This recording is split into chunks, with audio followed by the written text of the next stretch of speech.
In this video, I'm going to give you the best solutions I know of for the worst weed you're going to face in your lawn this summer, and I'm going to explain it to you on a level that hopefully a third grader could understand. Let's get started right now. Here's how this is going to work. I'm going to show you what I would consider to be the worst weed I'm going to face, and hopefully you're going to face it along with me to make me feel better. That you're going to face in your lawn this summer. And then I'm going to tell you a little bit about how to identify some of the different varieties of this weed, and then I'm going to show you some of the options on how you can control the weed and talk to you about the pros and cons of the different options that are out there. And let me just go ahead and warn you on the front end, there's not a perfect solution, but I can give you some best practices. So you say, Jason, what is the weed that we're facing? It's the worst weed you're going to face in your lawn, and this is it. It may not look that bad, it may not look that intimidating, there's no thorns on it, I don't get an allergic reaction from touching it, but this is it. This is nutsedge. Now maybe you've heard it called nutgrass, maybe you call it nutgrass, but as the saying goes, sedges have edges, and they have, what they mean by that is the stem is kind of a triangular shape, and so there's edges on the triangular base of the plant. Now this is nutsedge,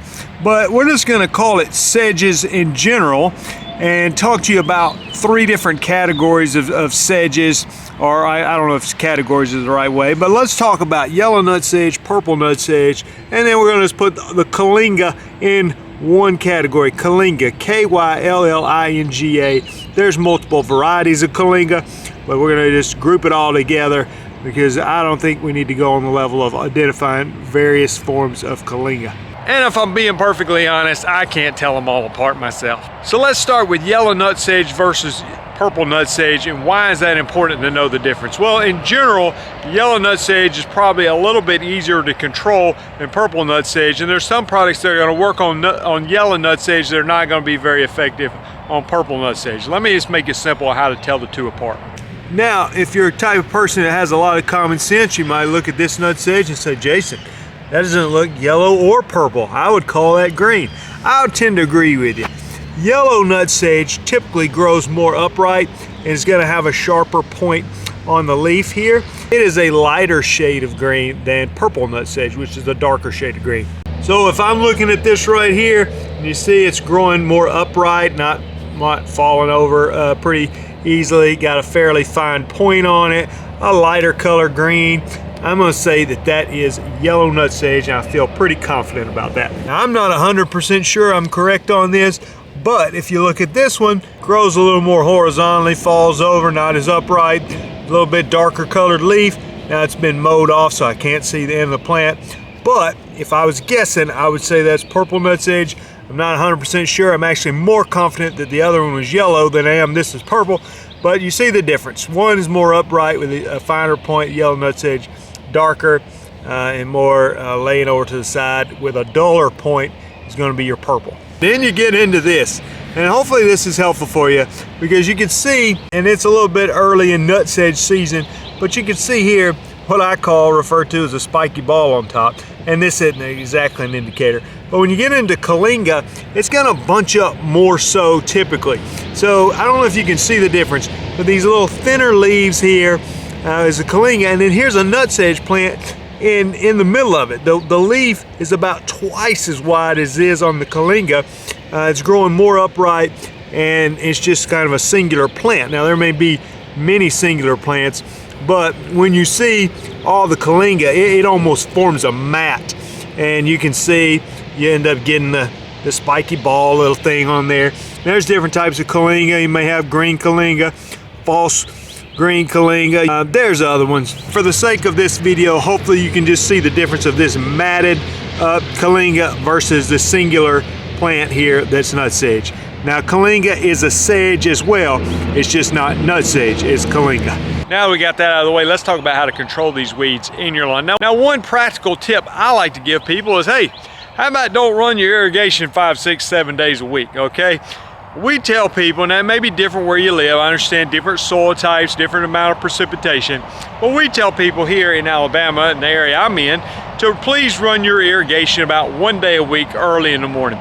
Oftentimes when I go to somebody's yard in August and it hasn't rained for 3 weeks and it's 98 degrees and I'm walking around their yard and it's squishing with the juice flowing out of the ground, I know these people love their irrigation system, and they really don't mind at all paying an extremely high water bill to the city. And they say, Jason, why do I have so much nutsedge in my lawn? I said, well, sedges in general like wet areas in the lawn. So you could do me a favor, and let's just say that you want to water your lawn 30 minutes a week.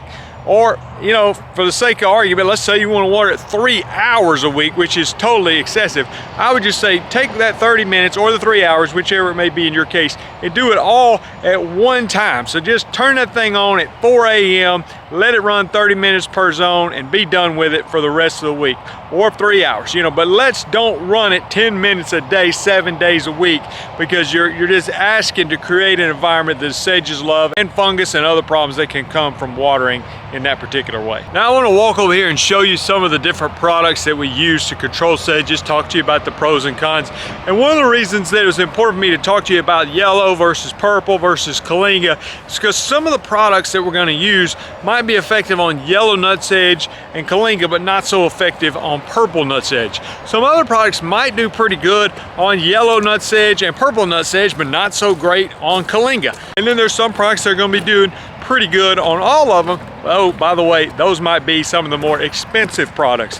So there's going to be some pros and cons, but I'm going to talk to you about it, make it as simple for you to understand as possible, and then you can make the decision on how much you want to spend and what kind of control you want to get depending on what weeds you're dealing with. All right, so I'm going to show you a bunch of products. This is not to intimidate you, this is to educate you, and you don't have to go buy all of these, but I want to just talk to you about some of the different strategies that we use to control sedges. All right, let's start over here on the left, and you got a product called Pro Sedge. Now you may also see another product called Sedge Hammer that's out there. They got the same active ingredient in it. As far as sedge control, these are going to be two of the products that are a little bit less expensive to apply. Now I'm typically not going to put these in a big tank and go blanket spray the whole yard unless it's just covered in sedges, but I might mix this up in a 2-gallon sprayer or a 4-gallon backpack sprayer and add surfactant. And these type products, Pro Sedge and Sedge Hammer, are going to do pretty good job on yellow nutsedge and purple nutsedge, but not very good job in my experience on kyllinga. So that's the drawback. So if you got yellow nutsedge, purple nutsedge, you spray with Pro Sedge, it's not going to kill it likely, but it will suppress it, turn it brown, and stop it from growing back nearly as fast. Say, Jason, I don't want to just control the yellow and purple nutsedge, I want to get all of it. Then maybe you consider a product like Certainty. Well, so what about Certainty? Now Certainty can work great on yellow, purple, and kyllinga. Now, what's some of the drawbacks on it? Well, one would be you can't use it on cool season lawns, a warm season grass product. And the reason is it's also a pretty good product of knocking out cool season grasses out of a warm season lawn. So it can be a little bit slow to work, and often I'll mix a product like Certainty together with a product like Celsius, and I'll be spraying that during the summer. Adding Celsius in there can help it also knock out broadleaf weeds, while the Certainty is a great product for the sedges. So going to be a little bit higher cost per application, but it's going to get kyllinga as well as yellow and purple nutsedge. Again, going to suppress it, not necessarily going to kill it. What about a product like Celsius Extra? I told you I'll often mix Celsius with Certainty.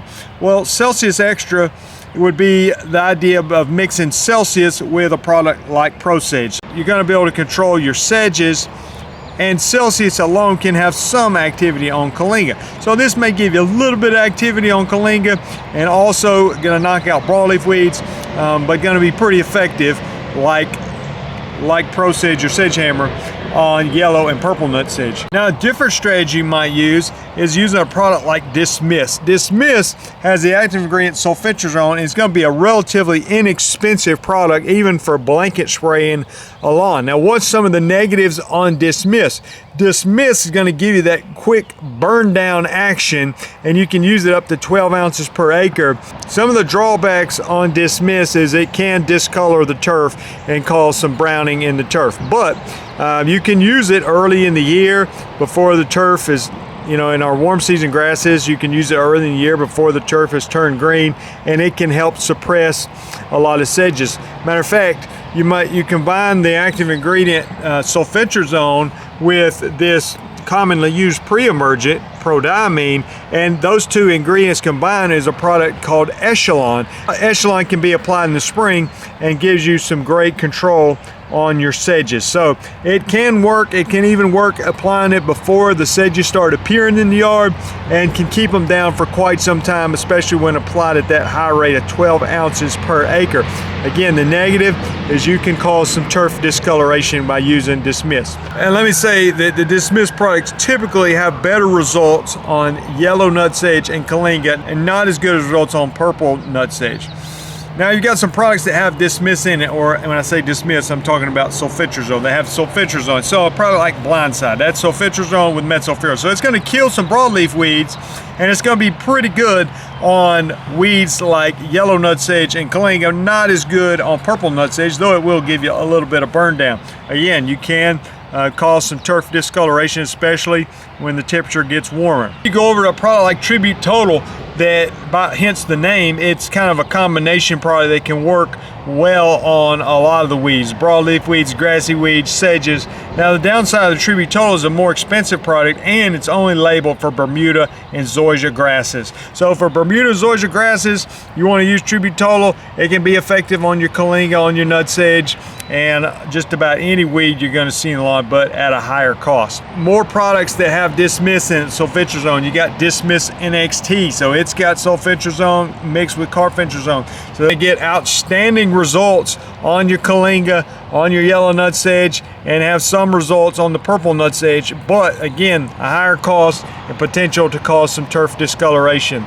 Surge is another product that's going to have sulfitrazone in it, the Dismiss in it, okay, combined with 2,4-D and stuff. So you want to be out there and have like a universal product that I can spray and kill, then have some control on sedges and broadleaf weeds.